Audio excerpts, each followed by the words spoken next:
Bismillahirrahmanirrahim.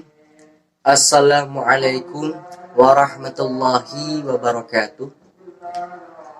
Alhamdulillahirabbil alamin wa bihi nasta'in wa ala umurid dunya waddin. Wassalatu wassalamu ala asrafil anbiya'i wal mursalin wa ala alihi wa sahbihi ajma'in, amma ba'du. Qala Allah Ta'ala fi kitabihil karim wa huwa asdaqul qailin. A'udzu billahi minasyaitonir rajim. Bismillahirrahmanirrahim. Ud'u ila sabili rabbika bil hikmah wal mau'izah. Inna rabbaka huwa a'lamu biman dhalla an sabili wa huwa a'lamu bil muhtadin. Al-ayah. Pada kesempatan kali ini, marilah kita panjatkan puja, puji, serta syukur kehadirat Ilahi Robbi yang telah memberikan kita nikmat sehingga sampai saat ini. Sholawat serta salam semoga selalu tercurah limpahkan ke junjungan kita, Habibana wa Nabiyyana Muhammad sallallahu alaihi wasallam. Yang saya hormati Bapak Erfiansyah M.Sos selaku pengampu mata kuliah pengantar ilmu dakwah, dan serta teman-teman seperjuangan yang saya cintai dan saya banggakan. Hadirin yang dirahmati Allah, pada kesempatan kali ini izinkanlah saya untuk menyampaikan beberapa bahasan materi tentang dakwah. Yang pertama yaitu adalah definisi dakwah Islam. Yang kedua, sumber dakwah Islam. Yang ketiga, definisi dan ruang lingkup ilmu dakwah. Yang keempat, bentuk dakwah Islam. Yang kelima, rukun dakwah Islam. Dan yang terakhir, konteks dakwah. Oke, kita lanjut kepada slide yang pertama. Pembahasan yang pertama yaitu tentang definisi dakwah. Apa sih definisi dakwah itu? Definisi dakwah adalah suatu kegiatan, suatu aktivitas penyampaian, pengajakan terhadap umat yang tadinya berhubungan sama sesuatu hal yang negatif menjadi kepada suatu hal yang positif. Kurang lebih seperti itu. Itu dakwah menurut secara istilah ya. Secara bahasa, dakwah itu diambil dari bahasa Arab, dari kata da'a yad'u dakwatan, yang artinya mengajak, menyeru, atau memperbaikilah. Oke, dilihat dari definisi dakwah Islam yang telah dikemukakan sebelumnya, kita dapat mengambil 3 unsur pokok dari definisi dakwah Islam itu sendiri. Apa itu? Yang pertama, ada at-taujih. At-taujih itu artinya adalah menjadi tuntunan atau pedoman bagi umat bermasyarakat. Tentunya seorang dai itu harus bisa memandu umatnya menuju kepada jalan yang dirahmati oleh Allah Subhanahu wa taala. Yang kedua ada at-taghyir, artinya mengubah atau memperbaikilah. Seorang dai selain memberikan pemahaman ajaran Islam kepada umat, tentunya harus bisa mengubah kondisi masyarakat pada saat itu ya. Misalkan yang tadinya masyarakatnya melarat, kita ubah, kita berdayakan menjadi masyarakat, lingkungan masyarakat yang makmur. Oke, lanjut yang ketiga. Yang ketiga itu adalah at-taudi.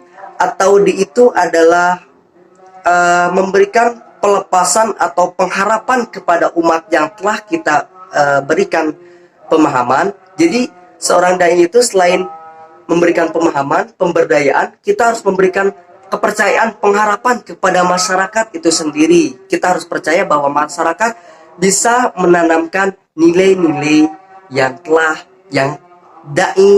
dai sampaikan. Oke.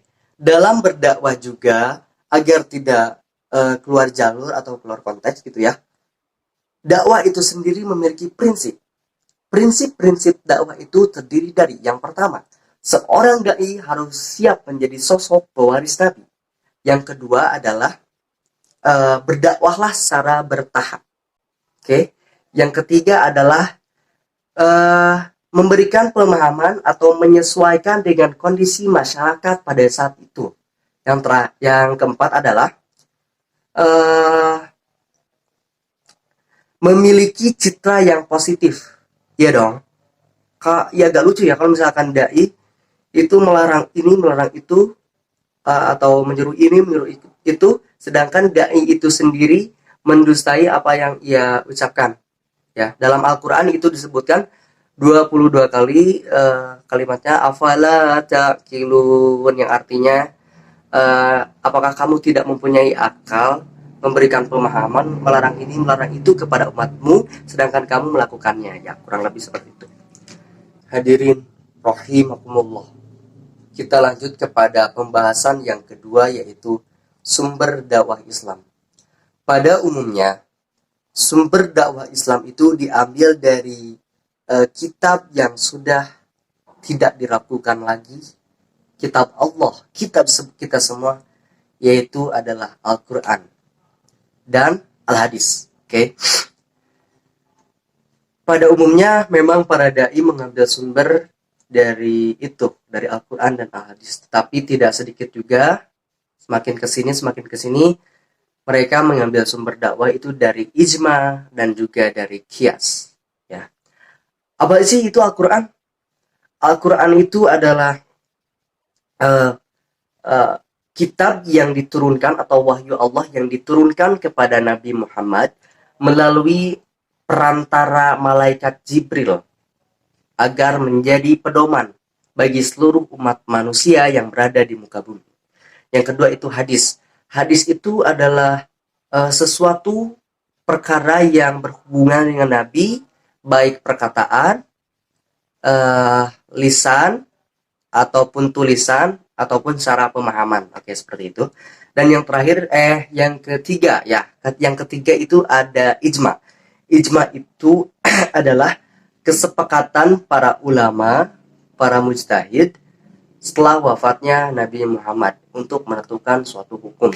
Dan yang terakhir yaitu adalah qiyas. Qiyas itu adalah penyamaan sesuatu terhadap sesuatu dengan hukum yang saling berhubungan, kurang lebih seperti itu ya. Mungkin teman-teman di sini ada yang bertanya juga, yang mau bertanya, apa sih hukum dakwah itu? Emang sebagai umat Islam kita wajib banget gitu ya kalau berdakwah? Iya, wajib teman-teman.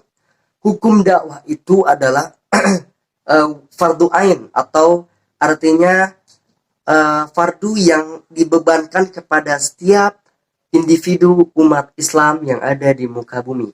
Seperti yang dijelaskan dalam Quran surah An-Nahl ayat 125. A'udzu billahi minasyaitonir rajim. Bismillahirrahmanirrahim. Ud'u ila sabili rabbika bil hikmati wal mau'idatul hasanah. Wal mau'idatil hasanati wajadilhum billati hiya ahsan. Inna rabbaka huwa a'lamu biman dhalla an sabili wa huwa a'lamu bil muhtadin. Barakallahu lazim. Yang artinya dan serulah manusia kepada jalan Tuhanmu dengan hikmah dan pengajaran yang baik, dan berdebatlah dengan mereka dengan cara yang baik pula. Sesungguhnya Allah Maha mengetahui mana yang berada di jalan kesesatan dan siapa yang berada dalam petunjuk Allah Subhanahu wa taala. Oke, kita lanjut kepada pembahasan yang ketiga, yaitu adalah definisi dan ruang lingkup ilmu dakwah. Pengertian ilmu dakwah menurut Muhammad Ali Aziz adalah ilmu yang mempelajari bagaimana caranya proses penyampaian ajaran Islam kepada umat. Jadi, alangkah lebih baiknya sebelum kita berdakwah, kita harus tahu terlebih dahulu ilmu dakwah itu sendiri bagaimana, seperti apa. Oke, lanjut kepada objek ilmu dakwah. Objek ilmu dakwah itu terbagi menjadi dua. Ada objek material dan juga ada objek formal. Objek material itu adalah manusia sebagai pelaku, dai ataupun mad'u. Yang kedua adalah lingkungan dimanapun kita berada. Yang ketiga adalah ajaran Islam menjadi dasar pokok dalam berdakwah, seperti itu. Dan yang kedua yaitu dan bagian yang kedua yaitu adalah objek formal. Objek formal itu adalah mengajak atau menyeru orang lain agar orang lain bisa menerima, memahami, dan mengamalkan ajaran Islam. Dalam berdakwah juga ada beberapa metode. Seperti yang pertama yaitu ada metode dakwah fardiyah. Dakwah fardiyah itu adalah komunikasi interpersonal dua orang atau lebih itu antara mad'u sama dai-nya itu sendiri secara tatap muka, dua orang atau lebih atau dalam kelompok kecil lah. Terus yang kedua ada dakwah ammah. Dakwah ammah itu adalah pidato, contohnya kayak pidato gitu ya, atau khutbah Jumat gitu. Jadi komunikasi linear gitu, gak ada umpan balik dari mad'u kepada dai.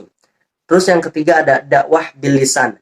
Dakwah bilisan ini udah ada umpan balik dari mad'u seperti tanya jawab atau dan lain-lain lah, kayak seminar gitu ya, mungkin suka ada Q&A. Dan yang keempat yaitu adalah dakwah bilhal. Dakwah bilhal itu seperti gini, lebih mengedepankan perbuatan lah. Jadi contohnya kayak gini, jadi dakwah itu nggak cuman ngomong doang gitu, gak cuman memberikan pemahaman lewat lisan, tetapi dakwah juga ada yang disebut dengan dakwah bilhal. Dakwah bilhal itu adalah dakwah yang mengedepankan perbuatan, seperti contohnya kita memberikan sesuatu kepada fakir miskin, sehingga orang-orang di sekitar yang merasa dirinya mampu dalam kondisi ekonomi tergerak atau mempunyai keinginan karena melihat kita memberikan sesuatu kepada yang lebih membutuhkan, kurang lebih seperti itu, sehingga memunculkan motivasi orang sekitar untuk ingin kayak gitu ya. Dan yang kelima yaitu adalah dakwah bitadwin. Dakwah bitadwin itu dakwah melalui tulisan lah, seperti itu.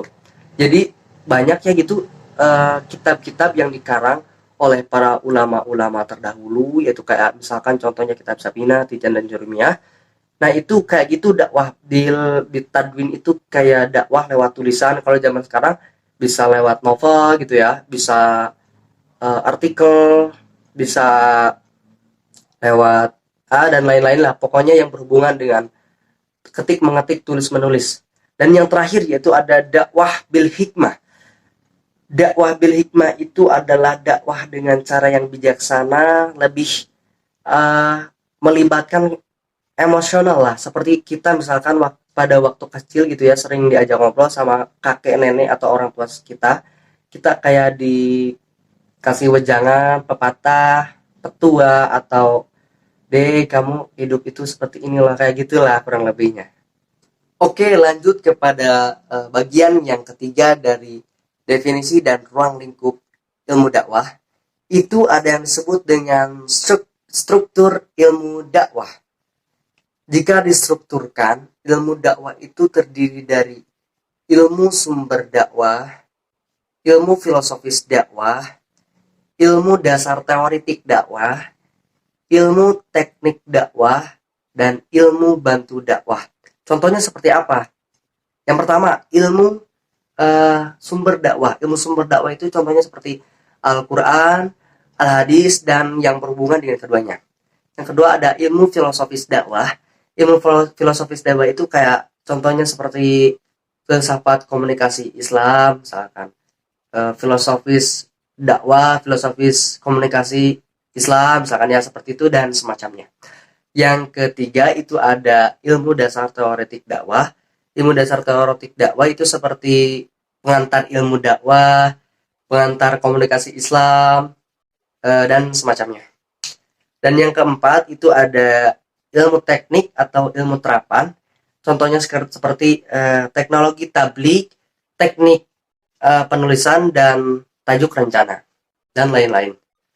Dan yang terakhir itu ada ilmu bantu dakwah seperti psikoterapi, psikologi, sosiologi, filosofi. Oke. Oke, lanjut kepada pembahasan yang selanjutnya. Ada yang namanya bentuk-bentuk dakwah dalam Islam. Bentuk-bentuk dakwah dalam Islam terdiri dari tablik. Tablik itu artinya merupakan usaha untuk menyampaikan sesuatu kepada audiens atau menyampaikan lah pokoknya, baik berupa tulisan maupun lisan gitu ya. Dan yang kedua ada irsyad. Irsyad itu merupakan metode atau cara dakwah dengan melalui secara face to face gitu, kayak yang tadi sudah saya jelaskan. Dari metode dakwah itu ada dakwah fardiyah, ya kurang lebih seperti itu kalau dakwah irsyad. Dan yang ketiga ada tadbir.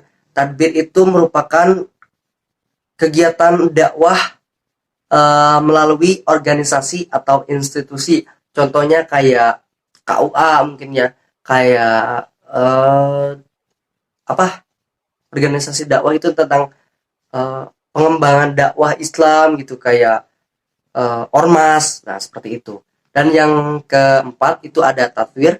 Tatwir itu dakwah melalui pengembangan sumber daya manusia dan lingkungan atau pengembangan aset masyarakat. Contohnya seperti kita menggalangkan dana, menghibahkan dana kepada pembangunan masjid, atau kita mewakafkan tanah untuk membangun pesantren. Nah, kurang lebih seperti itu. Oke, lanjut saja ya. Saya udah seratin soalnya. Lanjut kepada pembahasan yang kelima, yaitu ada rukun dakwah. Rukun dakwah itu ada 5 ya, yaitu ada da'i, ada maudu, ada uslub, ada wasilah, dan juga ada mad'u. Da'i itu adalah seorang yang menyampaikan atau seseorang yang berbicara kepada audiens. Sedangkan maudu adalah materi yang disampaikan atau pesan yang disampaikan ini tentang apa dari dai. Biasanya pada umumnya wasilah itu materi itu atau maudu dalam berdakwah itu biasanya tentang akidah, muamalah, syariah, hukum, atau tentang sejarah ya. Dan selanjutnya ada wasilah. Wasilah itu adalah perantara bagaimana caranya menunjang kegiatan dakwah itu berlangsung. Perantara seperti perantaranya itu kayak misalkan untuk keberlangsungan suatu dakwah dengan agar nyaman dan terdengar itu harus menggunakan pengeras suara. Nah, pengeras suara ini adalah wasilah perantara. Dan yang keempat yaitu ada uslub. Uslub itu metode dakwah yang akan dipakai. Metode itu yang akan dipakai ketika akan terjadinya suatu dakwah. Dan yang terakhir itu ada ada mad'u. Mad'u itu adalah audiens. Nah, misalkan saya ini dai. Nah, yang mendengarkan atau yang menonton ini adalah mad'u. Ingat ya. Dai, mad'u. Dai, mad'u gitu. Mad'u itu kayak audiens atau pendengar dari pembicara. Oke, tidak terasa kita menuju kepada pembahasan yang terakhir, yaitu ada konteks dakwah. Yang pertama itu ada dakwah nafsiyah. Dakwah nafsiyah itu adalah dakwah komunikasi intrapersonal, kayak mendakwahi diri sendiri lah, contohnya kayak muhasabah diri, introspeksi diri. Dan yang kedua itu ada dakwah fardiyah. Seperti yang udah saya jelaskan sebelumnya, dakwah fardiyah itu adalah berbicara dengan mad'u dengan cara bertatap muka ya, berdekatan kayak gini, bisa 2 orang atau lebih, kelompok kecil. Paling banyak juga sebanyak-banyaknya juga pasti kecil gitu.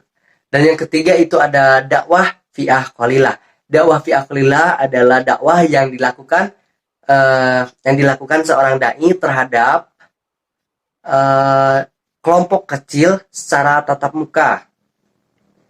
Ya, dakwah fi'ah qalilah ini kayak hampir ada kemiripan sama sebelumnya dakwah fardiyah, cuman ini agak mungkin kelompoknya lumayan besar, tapi tatap muka, secara tatap muka. Nah, kalau dakwah fardiyah itu ada mungkin 3 orang lah ya, paling banyaknya juga. Nah, yang keempat itu ada dakwah hizbiyah, yaitu dakwah melalui lembaga atau organisasi, contohnya kayak lembaga dakwah, ormas ya, ya tadi yang saya jelaskan lah. Dan yang kelima itu ada yang terakhir nih, ada dakwah ummah. Dakwah ummah ini adalah penyampaian dakwah secara besar tanpa adanya interaksi dari mad'u kepada dai, contoh kayak khutbah dan pidato, tablik akbar lah, seperti itu. Kurang ada interaksi, kayak kasih pemahaman tapi tidak ada umpan balik dari mad'unya itu sendiri. Oke, ada yang terakhir, mohon maaf kelewat. Itu ada dakwah su'ubiyah wa qabailiyah. Dakwah su'ubiyah itu adalah dakwahnya udah lintas bangsa, lintas budaya, lintas etnis. Kayak contohnya seperti Dr. Zakir Naik.